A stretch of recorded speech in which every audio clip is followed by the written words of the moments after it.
Hello, Cortex Vortex listeners, and welcome back to The Vortex, where we talk about how neuroscience, cognitive science, and philosophy come together to teach us about our human experience, the people around us, and ourselves.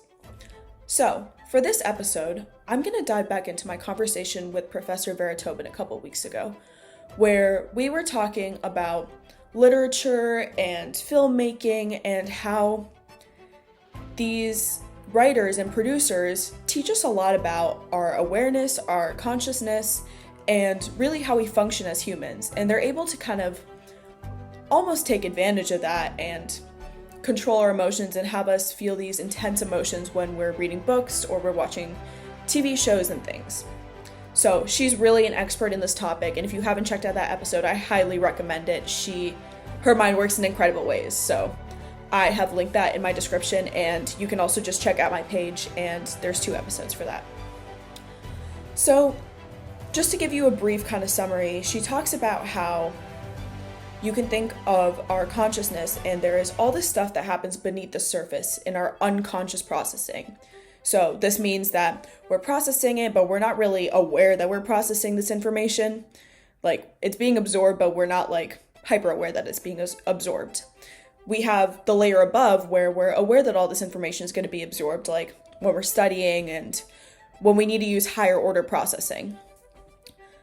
So she talks about how these filmmakers, these literature writers and novelists and all these things, they're able to kind of ploy at that consciousness and that unconscious processing that has happened. Ploy at the fact that we're processing something but we're not aware of it.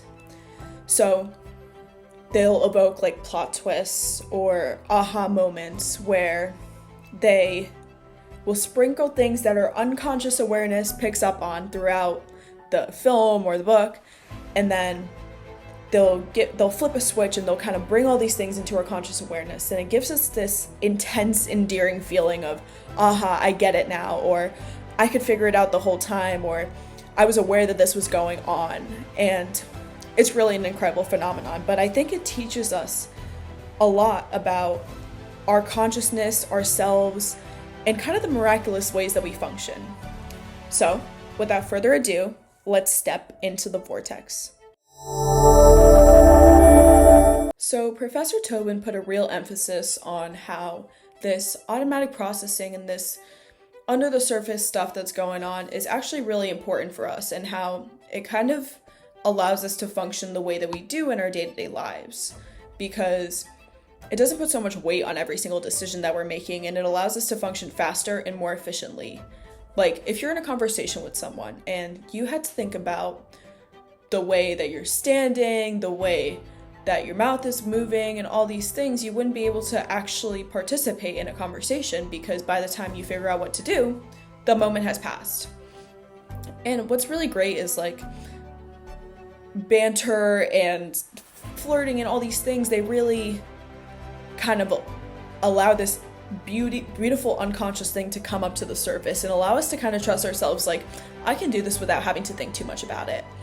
And I feel like if we try to be super intentional about everything and we try to second guess ourselves at every single crossroads that we hit, we kind of mistrust ourselves, because we're reaffirming that my original instinct on this is wrong, and I cannot do anything without thinking too much about it. And it kind of starts this bad thought process and time-consuming thought process that keeps us away from the present moment, really.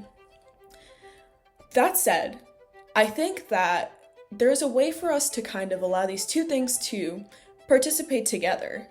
And I think that a huge example of this is routine and discipline, because when you're starting a new workout routine or you're picking up a habit, initially you're going to have to be intentional about it. You're going to have to be okay, I'm going to go out for a run. I got to put my head down and just do it. That's kind of a little bit of the intentionality. But once you kind of do it over and over again, it falls beneath the surface into your automatic, unconscious processing. And suddenly you're doing all these amazing things without having to think too much about it. And I think that this is kind of a beautiful part of a way to allow our conscious thinking and our unconscious thinking to coexist with each other without necessarily mistrusting ourselves or feeling like we're not making any decisions in our life. So I challenge you to allow this unconscious, automatic processing to do its thing without trying to suppress it or trying to make everything intentional. And allow your authentic self to come out. Allow your instincts to guide you sometimes without creating mistrust in yourself. Because honestly, a lot of the times you know what to do, and questioning yourself only makes you not trust yourself more.